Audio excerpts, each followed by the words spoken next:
Hey guys, and welcome back to another video, and today we have the last super troop coming up for us. It was a long journey.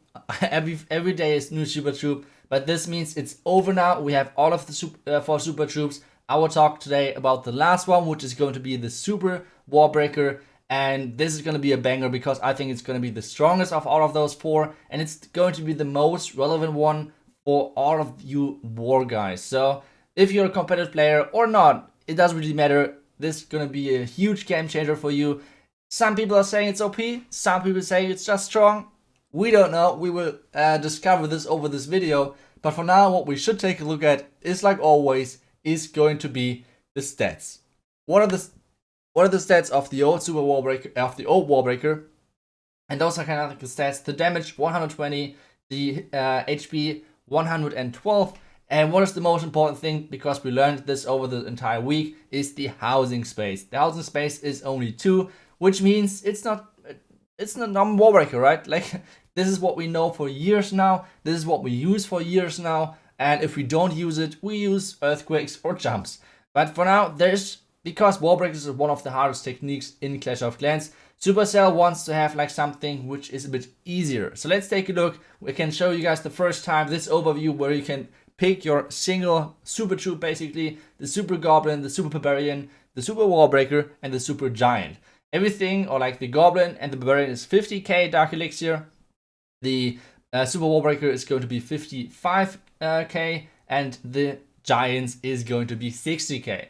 But now, what is the special ability? And this one is not getting like borrowed over from the builder base or whatever. This is kind of unique, and the ability is Mega Bomb. You can see it on your screen, and this means this Wallbreaker will always go off and will always hit the wall if you can only make it somehow close to the enemy wall. I will show you guys that in a second with the try button, and then obviously we will show that in an attack. But for now, what we should do, let's compare the statistics a little bit, because there might be a couple of surprises in there with how exactly the old super Wallbreaker, the old Wallbreaker, damn it, and the new super Wallbreaker are working. So you can see the damage hasn't changed. On the other hand, there's a new statistic, which means, or new stats, which means damage when destroyed. Basically the same stat which is out there for the blimp, which means as soon as the blimp is getting destroyed or opened up, well, there's a lot of damage. And this is kind of the same with the Wallbreaker, which means basically the old damage isn't really that important anymore.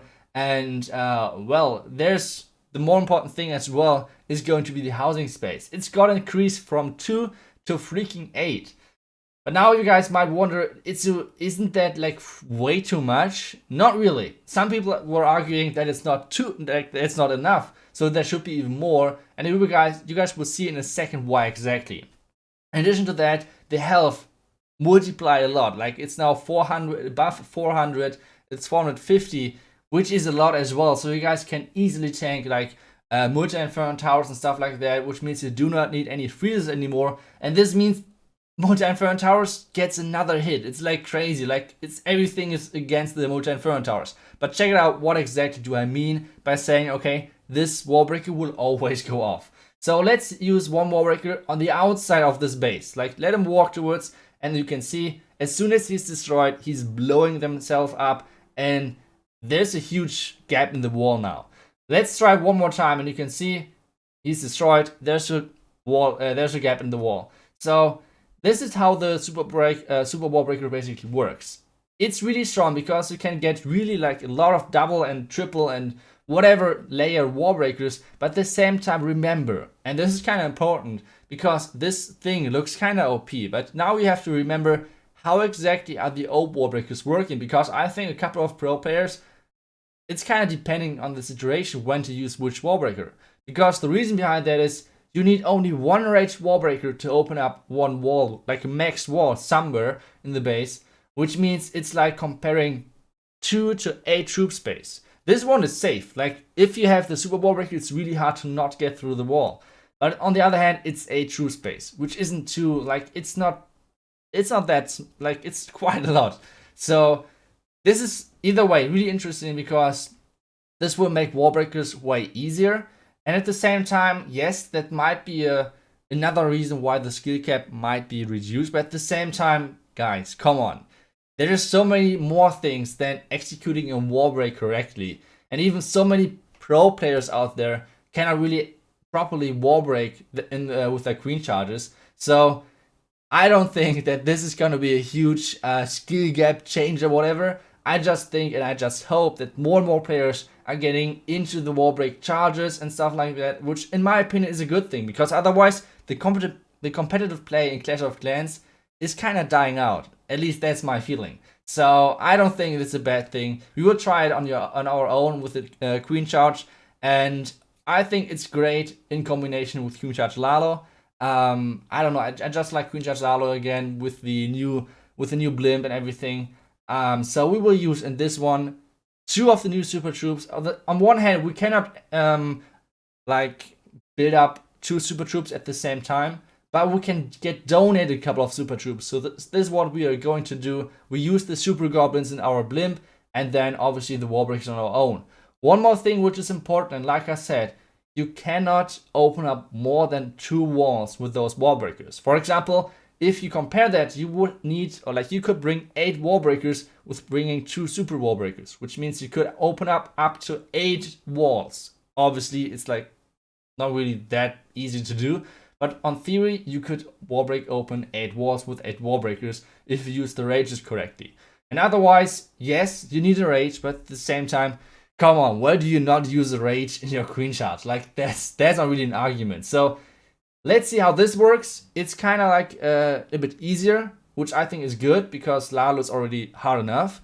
But let's see how this works in my test attack, right? So let's get into the attack and let's see how this exactly works. So one thing which is important with this strategy, if you're using the Queen Charge Lalo with the Goblin Blimp, it's you do not want to charge the Town Hall. That's like your main objective with your blimp, which means you have to Queen Charge the other side somehow. In addition to that, you do not have anything for any hero basically, which means you need to take out the enemy Royal Champ and the enemy Queen. Those are kind of key things to take out. Otherwise, you're not having the best time, I think. So what we're doing over here, we're starting off with our Queen Charge, trying to get our Queen to the left, and then we try to double layer our Queen in. You guys will see in a second exactly why the Super Wallbreak is so strong, because on the other hand, it's not that much counterplay on the base building side, because if you want to Wallbreak somewhere in,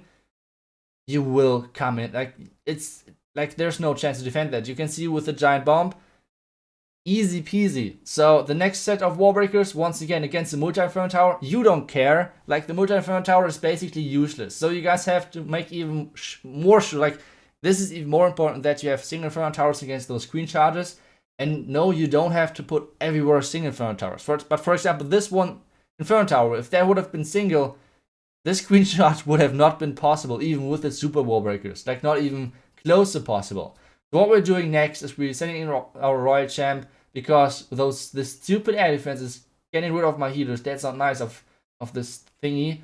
So we're using the Royal Champ ability early just to make sure. And now we're sending in our Lalo from the left side.